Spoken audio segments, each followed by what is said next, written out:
My son has a good job, and you don't have one, spending your time playing games every day. You don't fit in with our family. From now on, I'll live here with my son, so you need to leave right now."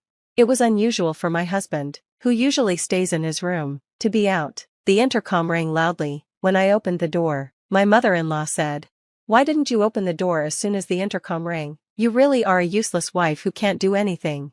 "Sorry, I didn't hear it. I was busy working." "Stop lying. I know you lie about working. You don't do any chores, and you just sit around all day." "It's not a lie. It doesn't matter if you work or not." My mother-in-law smiled and showed me a piece of paper. "Do you know what this is?" "What is it?" "They're divorce papers. My son filled them out. He doesn't want you. Now sign here and leave." She looked down at me with a smug smile. I signed the divorce papers, my hand shaking as I held the pen.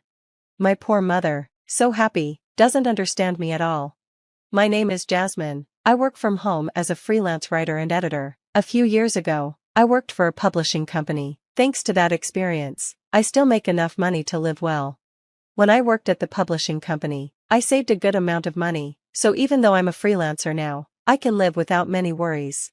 I met my husband, Michael, when I worked at the publishing company. At that time, I was a new editor, and Michael was an aspiring writer. I made a lot of mistakes and things weren't going well, but like me, Michael never gave up, even when things didn't work out. His hard work and determination inspired me. I worked hard too, never giving up. Because of Michael's support, I became who I am today. I admired his dedication and eventually fell in love with him. A few years later, we got married. When I married Michael, I left the company and became a freelancer. At first, life was good. I wasn't yet stable as a freelancer, and Michael was still chasing his dream. We supported each other and shared housework and living costs. 2 years after we got married, my work started to stabilize. That's when Michael began telling his family that he was a successful writer. In reality, he wasn't successful at all. He had been rejected by publishers many times. He probably wanted to make his parents proud. I didn't want to worry his family, so I didn't say anything and just went along with Michael's story when we visited his parents. At first, all I had to do was nod, but as time passed, I became uncomfortable when I visited his parents. They believed Michael's story that he was a successful writer, and they started calling me a useless wife who didn't work. Working from home as a freelancer may be hard for my in-laws to understand. I don't blame them for that, but their attitude toward me kept getting worse. Whenever I went to my in-laws' house, they would say, "How can a wife who doesn't work or do housework show up at her husband's house?" As I've told you many times, I'm a freelancer, and I work from home. Michael and I agreed to share housework when we got married. You shouldn't talk back when you don't even have a job. You say you work at home, but you don't earn much. Michael takes care of everything. Don't worry, I earn enough to pay for our living expenses every month. Oh, you don't get it. If you don't appreciate Michael more, he might leave you. If he does, you won't be able to support yourself. We kept having these conversations, and I had to bite my tongue. I almost said, "I'm the one who pays for most of our expenses and does most of the housework. It's Michael who doesn't have a job or help with chores," but I didn't.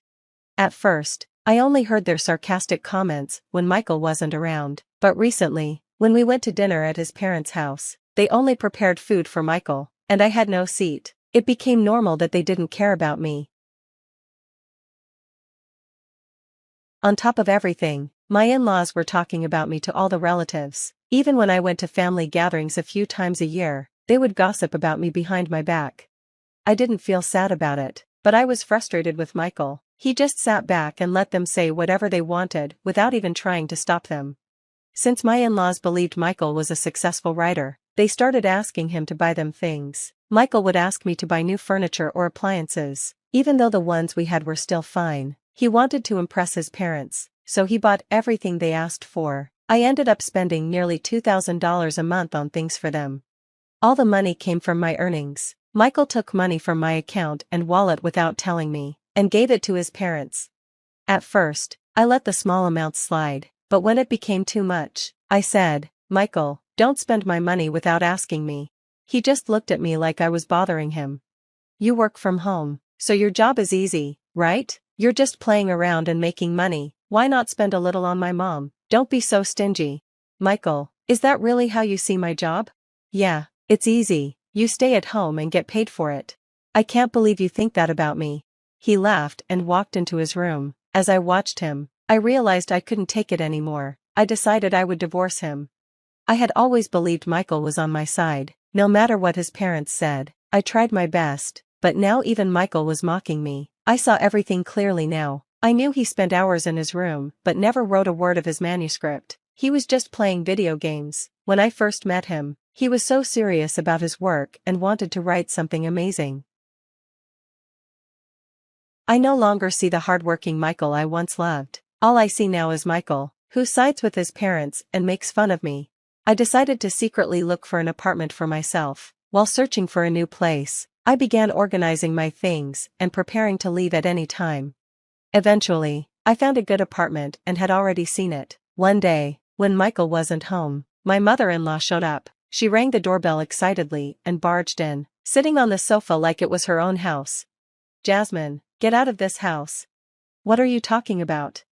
I've been telling you for a while now that you don't have a job and don't do any housework. You're just a useless wife. Michael, a successful writer, deserves better than you. I've told you before, you're wrong about that." My mother-in-law cut me off and went on, "If you leave, I'll live here. That way, I can cook for Michael every day and not have to take care of that woman." "That woman? Michael's mom? She's so picky about the food and the cleaning. I can't live with her anymore. I want to stay here with Michael and send her to a nursing home." "How are you going to pay for that?" "I'll make Michael pay for it. He makes a lot of money, so it won't be a big deal for him." "That's why you're in my way. Get out." Then, my mother-in-law handed me the divorce papers. "Why do you have these?" "I made him fill them out a while ago. I told him to divorce you, Jasmine, as soon as possible." I quickly signed the papers. My mother-in-law smiled smugly. I checked the divorce papers, and sure enough, they were written by Michael. This actually worked out in my favor. I had been planning to move out, but I wasn't sure how to get a divorce. I thought Michael would resist, but now the papers were ready. I thought it would be a long process, but my mother-in-law handed me everything without any struggle. She seemed surprised that I filled out the papers so easily but quickly returned to her usual attitude. "Now get out. Leave everything behind. All the furniture was bought with Michael's money, so you can't take anything." She laughed. I packed my things, moved into my new apartment, and also filed the divorce papers at the municipal office. I was starting a new life without any problems. It was so much easier to work without anyone bothering me or mocking me. I felt like my work was going better than before. 3 days after I moved out, while I was working at home, I got a call from Michael. When I answered, he said in a sad voice, "Please come home." "What's going on now?" "I'm sorry, please come back." "I'm not coming back, we're already divorced." "I didn't agree to the divorce, it's not valid." "But the papers were written in your handwriting." "That was just a threat, I didn't want a divorce." "That doesn't change the fact that you wrote them. A divorce is a divorce. You get to live with your family now, you should be happy." "I'm sorry, but my family thinks I'm a writer. They quit their jobs and moved here, expecting me to support them. Now they want me to pay for grandma's surgery, and I don't have that kind of money."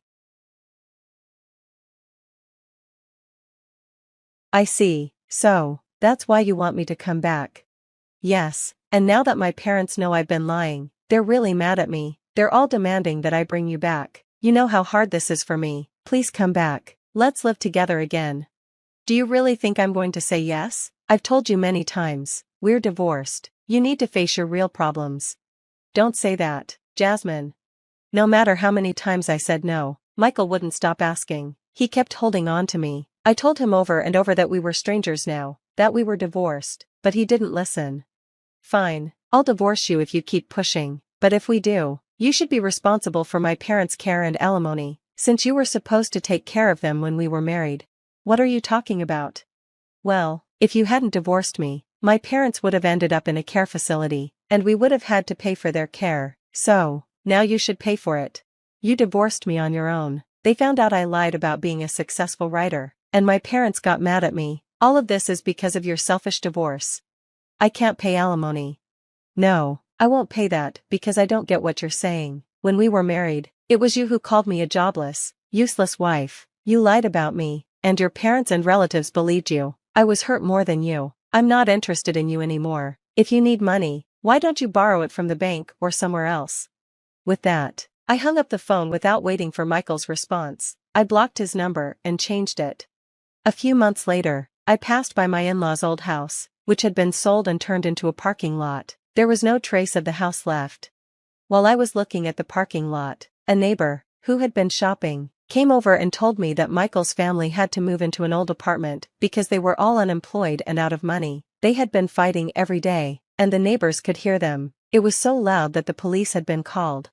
She patted me on the shoulder and said, "You had a tough time too." Before walking away, I turned my back on my former in-laws. Michael had lied to look good, but the more he lied, the bigger the gap between the truth and his lies became. I never expected things to end this way, but it turned out to be a more interesting story than the ones Michael wrote. It shows how small lies can lead to big problems. I wonder if Michael, who wanted to be a writer, ever imagined this would happen. The truth is stranger than fiction. I feel a little sorry for him because he ruined his life by lying to his parents for his own pride and satisfaction, but I've learned from him. I won't let myself end up like that.